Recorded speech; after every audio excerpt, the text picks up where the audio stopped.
ইতিহাসের বই আমাদের শোনায় লর্ড মাউন্ট ব্যাটেনের কথা, নেহেরু আর জিন্নাহর রাজনীতির কথা, র্যাটক্লিফ লাইনের কথা। কিন্তু ইতিহাস একটা বিষয় নিয়ে বড়ই নিশ্চুপ। সেই নীরবতা বড় ভয়ানক। সেই নীরবতা কান ফাটানো আর্তনাদের মতো। ১৯৪৭-এর দেশভাগ কেবল মাটির ভাগ ছিল না, এই ভাগ ছিল মানুষের, আর সবচেয়ে বেশি মূল্য দিতে হয়েছিল নারীদের। যখন পুরুষেরা লড়ছিল জমির জন্য, ধর্মের জন্য, তখন নারীদের শরীর হয়ে উঠেছিল সেই লড়াইয়ের যুদ্ধক্ষেত্র। আজকের পর্বে আমরা শুনব সেই মা, বোন এবং মেয়েদের গল্প, যাদের কাছে ১৯৪৭ সাল কোনো স্বাধীনতার বছর নয়, বরং ছিল এক চরম অভিশাপের বছর। সরকারি নথিপত্র বলে দেশভাগের সময় প্রায় ৭৫,০০০ থেকে ১ লক্ষ নারী অপহৃতা হয়েছিলেন। চিন্তা করুন, ১ লক্ষ নারী। এরা কেবল সংখ্যা নয়, এদের প্রত্যেকের একটি নাম ছিল, একটি সংসার ছিল, স্বপ্ন ছিল। আজ আমরা সেই ধুলো ঝেড়ে বের করব এক পৈশাচিক সত্য, যেখানে নিজের ধর্মের মানুষ নারীদের হত্যা করেছে সম্মান বাঁচানোর নামে, আর অন্য ধর্মের মানুষ তাদের তুলে নিয়ে গেছে বিজয় উদযাপনের নামে। এ এক এমন ইতিহাস যা শুনলে গায়ে কাঁটা দেয়, কিন্তু যা না জানলে দেশভাগের ইতিহাস অসম্পূর্ণ থেকে যায়। দেশভাগের দাঙ্গায় নারীরা দ্বিমুখী সংকটে পড়েছিল। একদিকে বাইরের শত্রু, অন্যদিকে নিজের পরিবার। শুনতে অবাক লাগছে, কিন্তু এটাই ছিল তখনকার বাস্তবতা। পাঞ্জাবের গ্রামগুলোতে তখন আগুন জ্বলছে, উন্মত্ত জনতা গ্রামের পর গ্রাম জ্বালিয়ে দিচ্ছে। সেই সময় এক অদ্ভুত এবং নিষ্ঠুর ধারণা জন্ম নিল, যার নাম পারিবারিক সম্মান। পুরুষদের মনে হলো বাড়ির মেয়েরা যদি শত্রুপক্ষের হাতে পড়ে, তবে তাদের ধর্ম নাশ হবে, বংশের মুখে চুনকালি পড়বে। সুতরাং শত্রু আসার আগেই ঘরের নারীদের মেরে ফেলার সিদ্ধান্ত নেওয়া হলো। ভাবুন সেই দৃশ্যটি, একজন বাবা যে হাতে তার মেয়েকে খাইয়ে দিয়েছে, সেই হাতেই তলোয়ার তুলে নিচ্ছে মেয়ের শিরচ্ছেদ করার জন্য। একে বলা হলো শহীদি বা আত্মত্যাগ। রাওয়ালপিন্ডির থোয়া খালসা গ্রামের ঘটনাটি ইতিহাসের পাতায় এক দগদগে ঘা হয়ে আছে। সময়টা ১৯৪৭-এর মার্চ মাস। দাঙ্গাকারীরা গ্রাম ঘিরে ফেলেছে। শিখ সম্প্রদায়ের মানুষেরা বুঝতে পারল পালানোর পথ নেই। তখন গ্রামের মহিলারা এক হলেন। শত্রুর হাতে ধর্ষিতা হওয়ার চেয়ে তারা মৃত্যুকে শ্রেয় মনে করলেন।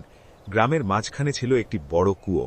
একজন দুজন নয়, ৯০ জন নারী একে একে সেই কুয়োতে ঝাঁপ দিলেন। ছোট শিশুকে বুকে জড়িয়ে মায়েরা ঝাঁপ দিলেন অন্ধকারের বুকে। নিচ থেকে জল সরে গেল, লাশের স্তূপ জমে গেল, তবুও উপর থেকে ঝাঁপ দেওয়া থামল না। পরে যখন সেই কুয়ো থেকে লাশ তোলা হয়, দেখা যায় শেষের দিকে যারা ঝাঁপ দিয়েছিলেন তারা মরেননি, তারা বেঁচে গিয়েছিলেন নিচের লাশের স্তূপের উপর পড়ে।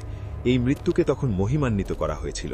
কিন্তু প্রশ্ন থেকে যায়, এটা কি আত্মহত্যা ছিল, নাকি এটা ছিল এক ধরনের সামাজিক হত্যাকাণ্ড, যেখানে সমাজ নারীদের শিখিয়েছিল যে তোমার বেঁচে থাকার চেয়ে তোমার সতীত্ব বা শরীরের পবিত্রতা বেশি দামি। যারা নিজের পরিবারের হাত থেকে বাঁচল, তাদের ভাগ্য ছিল আরও করুণ। দেশভাগের দাঙ্গায় নারীদের শরীরকে ব্যবহার করা হলো শত্রুকে অপমান করার অস্ত্র হিসেবে। দাঙ্গাকারীরা জানত, একটা ঘর পোড়ালে তা আবার বানানো যায়, জমি দখল করলে তা ফেরত পাওয়া যায়, কিন্তু বাড়ির নারীকে যদি অপমান করা যায়, তবে সেই অপমান বংশ পরম্পরায় থেকে যায়।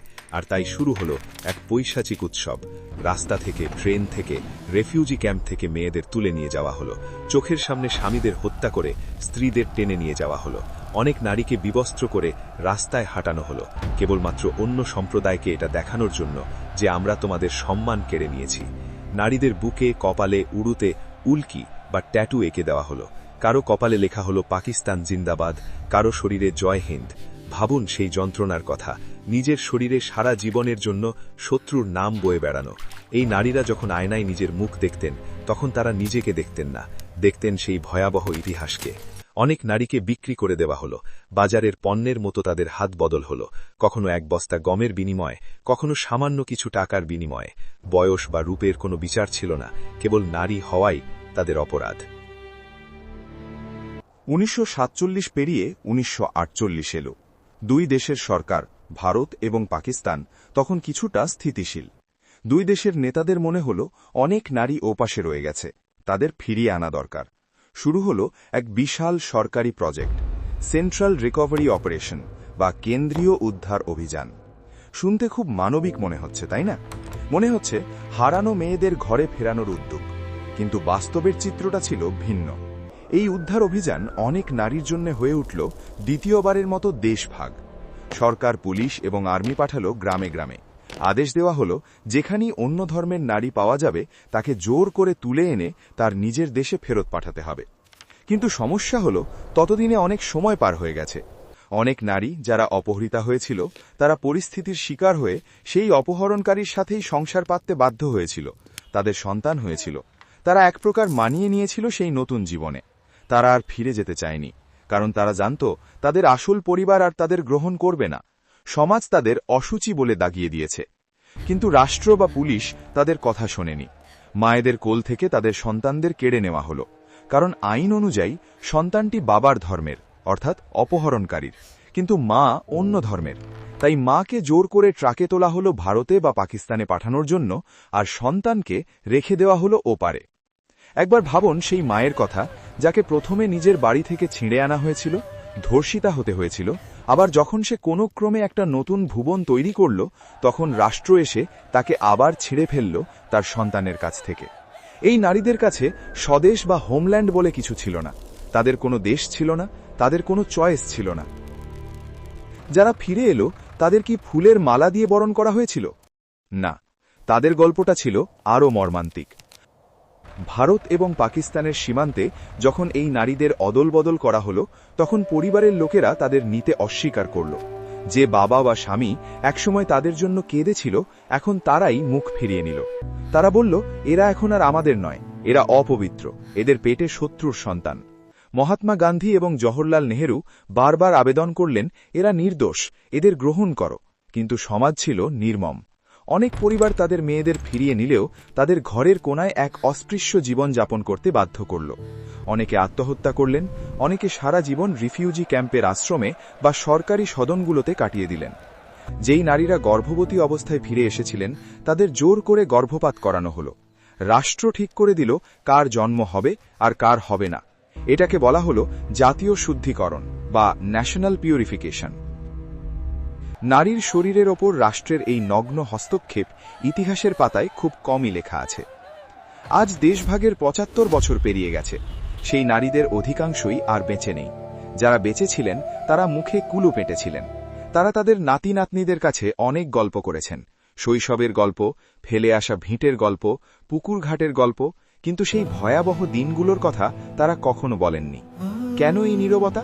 কারণ আমাদের সমাজ তাদের শিখিয়েছিল যে ওই ঘটনা তাদের লজ্জা, তাদের কলঙ্ক, অথচ অপরাধী ছিল অন্য কেউ। ভিকটিমকে বানিয়ে দেওয়া হলো অপরাধী। সাহিত্যিক সাদাক হাসান মান্টো তার ছোট গল্প খোল দোতে এই ভয়াবহতাকে তুলে ধরেছিলেন, যেখানে এক বাবা তার নিখোঁজ মেয়েকে খুঁজে পায় হাসপাতালে। ডাক্তার যখন মেয়েটিকে পরীক্ষা করার জন্য বলে, জানলাটা খুলে দাও, তখন মেয়েটি অবচেতন মনে নিজের সালোয়ারের ফিতা খুলে ফেলে। সে এতটাই ট্রমার মধ্যে ছিল যে পুরুষের গলার আওয়াজ শুনলেই সে ভাবত তাকে ধর্ষিতা করা হবে। এই গল্পটি কেবল গল্প ছিল না, এটি ছিল লক্ষ নারীর বাস্তব প্রতিচ্ছবি। ১৯৪৭ আমাদের দিয়েছে একটি মানচিত্র, দুটি দেশ এবং স্বাধীনতা। কিন্তু এই স্বাধীনতার ভিত্তিমূলে মিশে আছে সেই হাজার হাজার নারীর কান্না, যারা কোনোদিন বিচার পাননি। পার্টিশনের গল্প কেবল রাজনীতির গল্প নয়, এটি হলো সেই মায়ের গল্প যিনি সন্তান হারিয়েছেন, সেই স্ত্রীর গল্প যিনি স্বামী হারিয়েছেন, এবং সেই নারীর গল্প যিনি নিজেকে হারিয়েছেন।